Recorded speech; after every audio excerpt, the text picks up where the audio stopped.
Bonjour à toutes et à tous et bienvenue dans cette nouvelle vidéo gratuite sur After Effects qui est aujourd'hui un extrait de ma formation Créer 4 mini-scènes dans After Effects dans laquelle je vous invite à découvrir comment venir animer un petit sablier vectoriel et créer une petite scène rapide qui pourra servir pour une présentation par exemple au PowerPoint ou autre.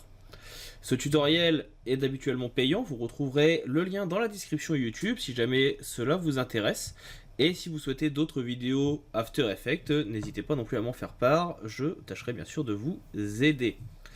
Ce tutoriel dure une vingtaine de minutes et vous permet de découvrir de nombreuses choses du logiciel comme les calques de fond, ou plutôt de forme, les outils de déplacement, les outils et les images clés liées aux rotations et les masques. Si jamais vous avez des questions comme d'habitude, n'hésitez pas à laisser un petit commentaire. Et si la vidéo vous a plu, bien sûr, à lâcher un petit commentaire aussi, à mettre un petit like, à vous abonner, à cliquer sur la cloche. Bref, vous connaissez la chanson, tout ce qu'il faut pour faire vivre la chaîne. J'espère que ce tutoriel, cet extrait vous plairont. Je vous dis maintenant à tout de suite pour visionner la vidéo. Attaquons-nous donc maintenant à la mise en place du sablier. Alors le but ça va être que quand en fait l'image ici va se soulever, le sablier commencera à tourner et apparaîtra en même temps. La première chose à faire va donc être de le paramétrer. On va venir le chercher ici, il est dans composition, il s'appelle donc sablier et je le fais glisser au-dessus. Le sablier apparaît à cet endroit, moi je vais venir l'agrandir en restant appuyé sur Shift. De cette façon on a donc le sablier qui va apparaître. Malheureusement en faisant ça je me rends compte d'une chose, c'est que l'image de mon sablier ici est un petit peu trop petite. Alors tout ce qu'il y a à faire, vous allez voir c'est très simple, c'est déjà venir supprimer l'élément sablier que j'ai ici. On va également venir dans éléments vectoriels et supprimer la partie sablier, tout simplement parce que ces coups on ne va pas les utiliser, et il faudra repasser dans Illustrator. C'est l'occasion que je vous montre comment adapter une taille directement dans le logiciel, parce que malheureusement parfois il va être important de passer de l'un à l'autre. Donc ici je vais venir récupérer dans mon tuto l'image du sablier que j'avais réalisé. Donc pour ça je prends mon sablier, je le fais glisser, et on voit ici qu'il est vrai que l'image est un petit peu petite. Alors déjà je vais venir l'agrandir dans un premier temps, restant appuyé sur majuscule, pour qu'il prenne l'intégralité je veux dire, de la composition. J'en profite également pour supprimer ce calque que j'avais oublié et qui pour moi n'est pas utile. Je vais dézoomer et malheureusement on voit qu'à 100% je ne peux pas non plus dans quelque chose d'immense. Vous avez ici l'outil plan de travail. Cet outil, il va vous permettre simplement de venir agrandir votre plan. Comme vous le voyez, je viens de l'agrandir énormément. Et de cette façon, hop, on va pouvoir maintenant faire un CTRL A, appuyer sur Shift, sur Alt, et on va pouvoir agrandir le dit sablier. Vous voyez que ça ne déplace pas les calques. De cette façon, eh bien j'ai toujours mes différents éléments. Et je vais en profiter également, pour gagner du temps, ça m'évitera de le faire tout à l'heure dans After Effects, je vais venir agrandir ici la zone de sable du bas. Vous voyez que je l'agrandis latéralement, mais également comme ceci. Tout simplement parce que ça va donner l'impression que le sable va venir couler ici, comme vous allez le voir. Je fais un CTRL S pour enregistrer. Et si maintenant je viens dans After Effects et que je fais glisser mon sablier, on va attendre quelques instants, le temps qu'il reconnaisse. Il voit bien qu'il y a une composition, on lui demande toujours la taille des calques et je clique sur OK. Sablier 1 que j'avais supprimé tout à l'heure et du coup a bugué, hop, devient donc sablier, que je remets ici. Et la composition, je vais le mettre dans l'élément vectoriel comme nous l'avions déjà fait. Je vais juste vérifier, voilà, celui-ci ne m'intéresse plus. J'ai bien donc mon bon sablier qui apparaît maintenant. Et si je le récupère et que je le place dans la composition, on a bien un sablier un petit peu plus grand. Il faut penser à avoir une forme beaucoup plus grande, tout simplement parce que ça permet que quand on vient réduire la taille, ça ne se déforme pas, entre guillemets, alors que à l'inverse, si jamais vous venez déformer quelque chose qui était petit pour l'agrandir, vous allez le perdre en qualité. Donc là, je vais le placer ici, et on peut tout de suite venir faire l'animation de rotation. Ça veut simplement dire que quand je vais être ici, déjà mon sablier sera en dessous. Donc là, vous voyez, je vais venir le placer sous le purple. De cette façon, quand j'avancerai, il deviendra visible. Il sera là depuis le début, mais on ne le saura pas, tout simplement parce qu'on va avoir une petite histoire de couche, comme vous le voyez ici. Donc là, on va vérifier si on recommence au début. Vous voyez, hop, rien n'apparaîtra. Alors on va avoir le même souci, c'est-à-dire que l'ampoule et la scène vont être en dessous, donc il faudra bien les sélectionner et les mettre comme ceci. De cette façon, l'ordre des calques étant important, on va avoir le tout qui apparaît. Donc il faudra bien la couleur de fond, le vert qu'on va travailler ici, le sablier, puis le purple, l'ampoule et le nuage. Le sens de l'ampoule et du nuage n'est pas important, parce que tout simplement, c'est un élément que l'on va retrouver et que l'on va déplacer comme on l'a vu un petit peu plus tôt. Là, je peux re-rendre invisible de nouveau, on avance, et donc notre élément, ça sera qu'à partir de ce moment, par exemple, il faudra donc que notre sablier ait une rotation. Donc vous voyez, on va juste le faire tourner, alors plutôt en négatif, du bas vers le haut, ou inversement. Le but étant que ici, il soit comme ceci, par exemple, et qu'on lui demande de venir faire couler le sable. Donc on va venir, au moment où on soulève, ici par exemple, mettre un petit chronomètre rotation. Je vais tourner le tout, on va l'avoir ici, et on va avancer. On peut faire ici donc des contrôles et flèche de droite, avancer, et on va tout simplement lui dire ici qu'il faut qu'il revienne à 0.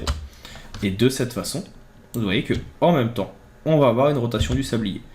On peut bien sûr l'avancer un petit peu pour que la rotation se fasse plus lentement et qu'il tourne en même temps que l'élément ici va se tourner.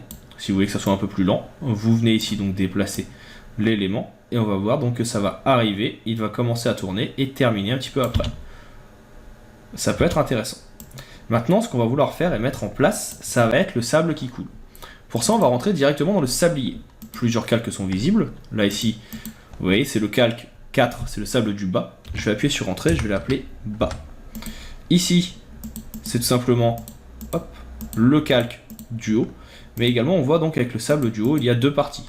Je vais les sélectionner toutes les deux, calque 5, calque 6. Je vais les faire une précomposition et je vais l'appeler sable du haut. Pourquoi? Tout simplement parce qu'on va les faire disparaître par la suite. Pour le reste, on n'a pas besoin de le retoucher, c'est tout simplement ici, vous voyez les différentes parties de l'élément. Nous, ce qu'on veut, c'est tout simplement avoir deux masques. Un masque qui va être entre le sable du haut et le sable du bas. Au début, alors là on va se revenir, on va devoir jouer entre les différentes parties. On va avoir donc cette partie, ici, à partir de maintenant, le sable va devoir commencer à couler. Vous voyez que je suis à 12 secondes, si j'agrandis un petit peu, on va avoir les frames qui vont pouvoir apparaître.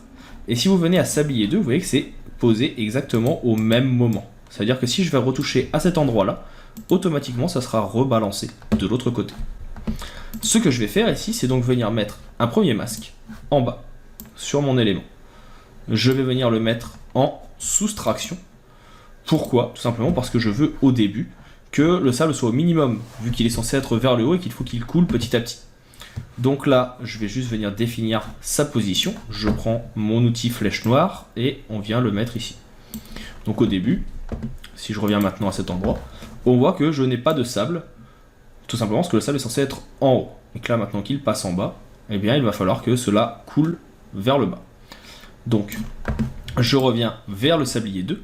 On va faire exactement la même chose de l'autre côté. C'est-à-dire qu'on va faire la même chose ici sur sable du haut.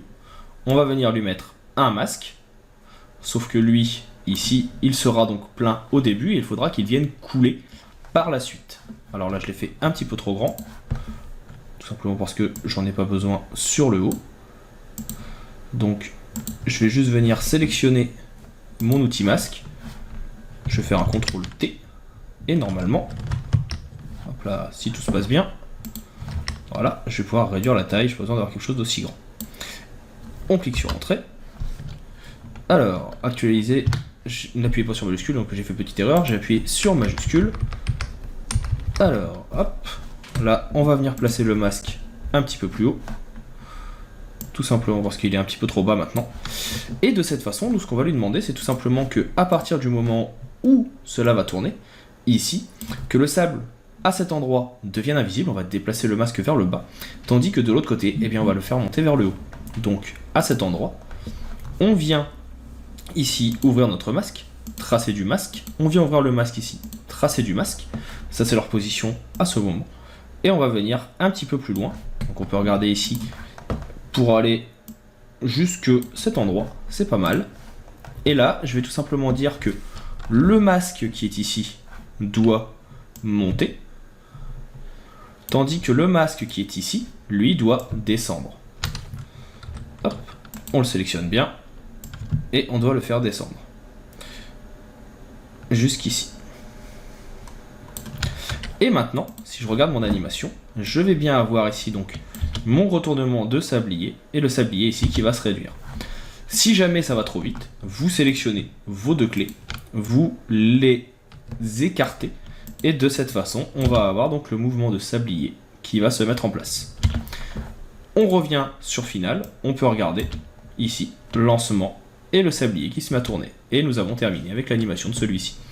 On va maintenant pouvoir attaquer le texte, l'apparition du texte du sablier, ensuite la transition et il nous restera la dernière partie, la dernière image, la dernière scène avec la carte de notre tutoriel.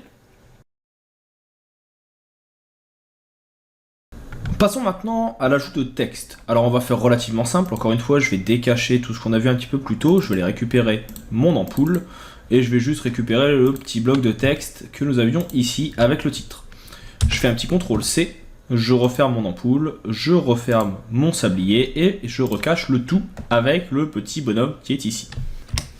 Le but maintenant va être de venir faire apparaître le texte de bas vers le haut, hop, à partir du moment où le sablier sera en train de tourner. Donc là je vais venir coller le tout, je viens placer mon texte à l'endroit où je veux qu'il soit au final, par exemple ici, et je vais venir changer la couleur.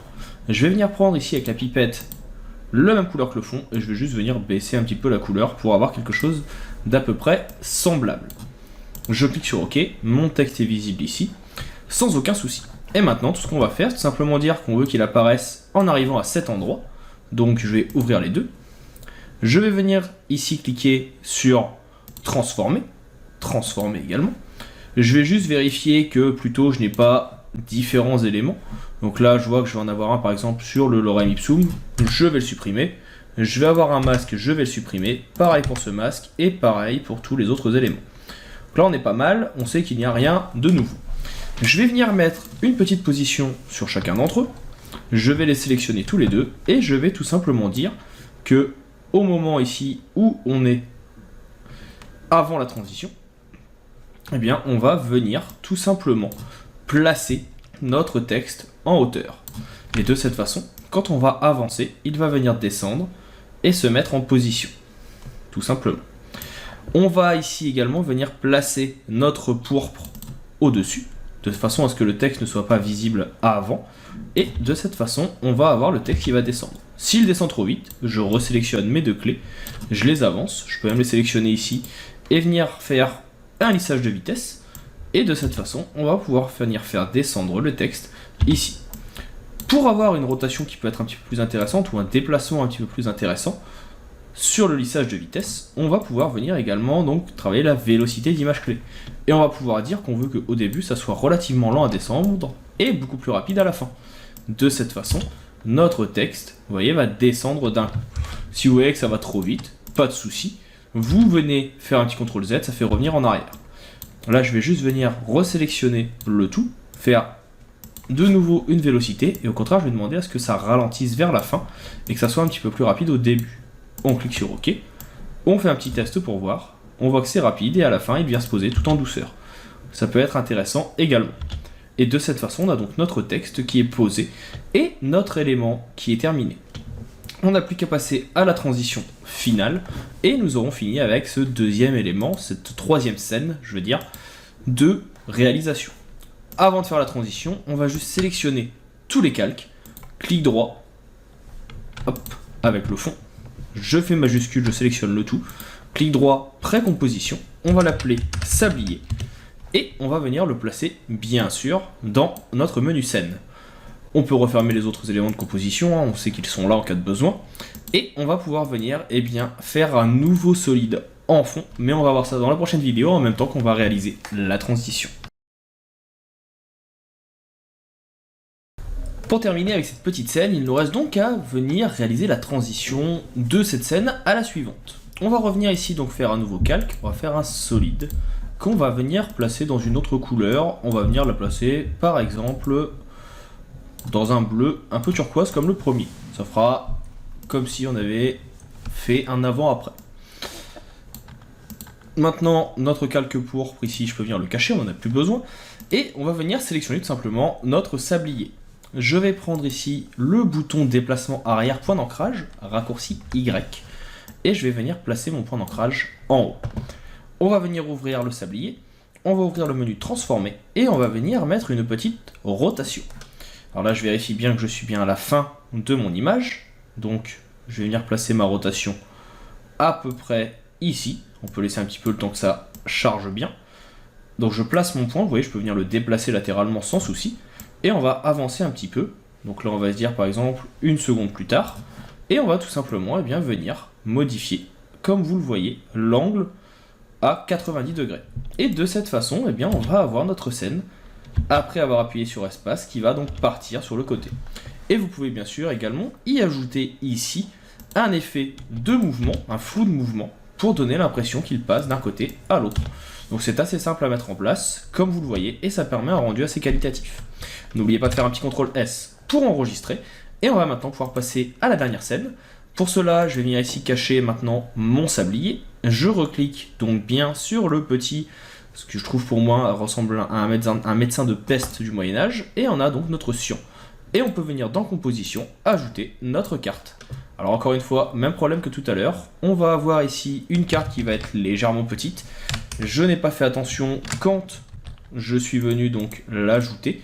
Donc on va juste venir la refaire sur Illustrator, très rapidement, comme on l'a vu tout à l'heure. Et après, on pourra attaquer directement la prochaine partie, la prochaine transition. Je vous dis à tout de suite, avec la carte mise en page, je ne vais pas vous le faire en direct, tout simplement parce que vous avez vu comment on fait, ça ne serait que perdre du temps. Hop hop, ne partez pas si vite. Vous avez aimé la vidéo, l'astuce que vous avez vue vous a plu et vous a permis de vous améliorer dans le logiciel que vous suivez, Photoshop, Illustrator, InDesign, Affinity Photo ou que sais-je encore.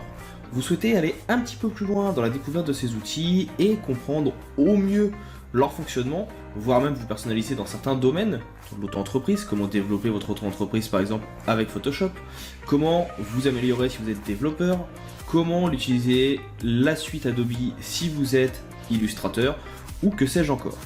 Sachez que je propose également des vidéos sur tuto.com que vous pouvez retrouver avec le lien présent dans la description. Vous y retrouverez l'intégralité des vidéos gratuites du site, de la chaîne YouTube, mais également l'intégralité de mon catalogue de formations payantes. Il arrive régulièrement que je propose sur la chaîne YouTube, mais aussi sur les réseaux sociaux, des codes promo pour les avoir à moins cher, donc n'hésitez pas à les suivre pour pouvoir rester à l'affût des dernières nouvelles. Je vous invite également, bien sûr, à laisser un commentaire, un petit like, à partager la vidéo autour de vous afin que la chaîne puisse grandir. N'hésitez pas à me dire ce que vous en avez pensé, c'est toujours avec plaisir que je lis les commentaires et que je réponds, même en cas de besoin. Je vous dis maintenant à bientôt pour d'autres tutoriels, pour d'autres ressources, pour d'autres outils liés au monde du graphisme ou du marketing. Je vous souhaite une bonne continuation et je vous dis à bientôt.